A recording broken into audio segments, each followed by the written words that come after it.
You know that moment when you scroll through a sea of PTZ cameras, see glossy photos and promises of studio-grade tracking, and then wonder if you're about to waste a big chunk of budget on something that looks perfect online but ends up being a handful of extra cables and a lot of frustration on the day you actually need it? I've been there. I've spent weeks watching YouTubers, reading forums, and pulling apart the spec sheets of a few models just to make sure I'm not buying a Luke Gooden paper piece of kit. That's why I'm doing this deep dive on the PTZOptics Move SE 30X. Link is in the description if you want to check the product details on Amazon. First off, the Move SE isn't a tiny webcam you stick on a tripod and forget about. It's a full-size PTZ camera that's built on the PTZOptics line that's been used in churches, schools, and small to mid-size production houses for years. The SE stands for Studio Edition, and the 30x zoom means you can get a tight close-up without moving the whole rig. What makes this model stand out is the combination of auto-tracking and a huge selection of output options. You get HDMI, SDI, USB, IP, and even NDI built right into the camera, plus the ability to upgrade to the HX series lenses later on.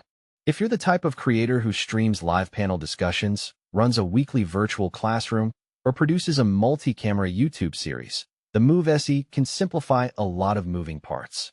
Imagine you're hosting a remote interview with 3 guests in a studio. With a single camera, you can pan from the host to each guest, let the auto-tracking lock onto whoever is speaking, and send that signal straight to your streaming software over USB or NDI without needing a separate capture card. In a test I ran with a friend's small production team, we set up the camera on a ceiling mount, connected it via NDI to OBS, and the auto-track kept the speaker framed perfectly even when they leaned forward or gestured. That saved us from having a dedicated operator manually pulling a joystick for each shot. On the flip side, the same flexibility can be a double-edged sword if you're not prepared for it. The camera expects a stable network when you use the IP or NDI outputs, and you'll quickly notice that a choppy Wi-Fi connection translates into dropped frames or latency. For a home streamer who only has a basic router, it might make more sense to stick with the USB output and treat the camera like a high-end webcam. The Move SE also doesn't have an internal recording module, so you'll need an external recorder or a capture device if you want a backup of the raw feed.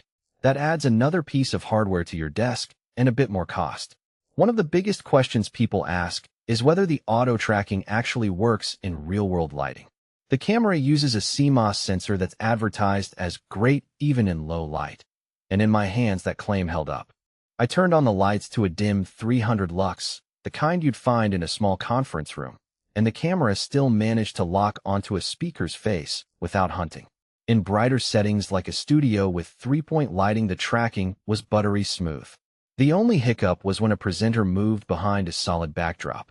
The sensor lost the target and tried to reacquire, causing a brief wobble. If your setup frequently has people disappearing behind props or large pieces of furniture, you'll need to plan the camera angles to keep the subjects in view. Now, who should actually buy this camera? If you're running a small to medium live streaming operation, a church media team, a corporate communications department, or a content creator who needs to switch between multiple subjects without a crew, the Move SE gives you a lot of bang for the buck.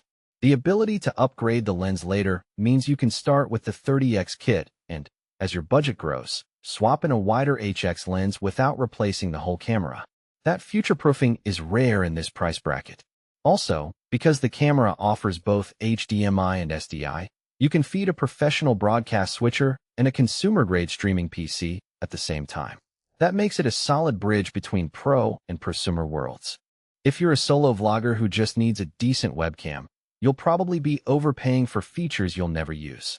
The auto track is cool, but you can get decent framing with a regular webcam or a DSLR on a simple motorized mount for far less money. Likewise, if you're a filmmaker looking for cinematic depth of field and interchangeable lenses out of the box, the Move SE's sensor size and lens options won't match a cinema-grade camera. It's optimized for live-to-air scenarios, not for raw footage that you'll grade heavily later. Let's talk about the practical strengths in everyday use. The first thing I noticed was the ease of switching between output formats. In the menu, you can select whether you want the feed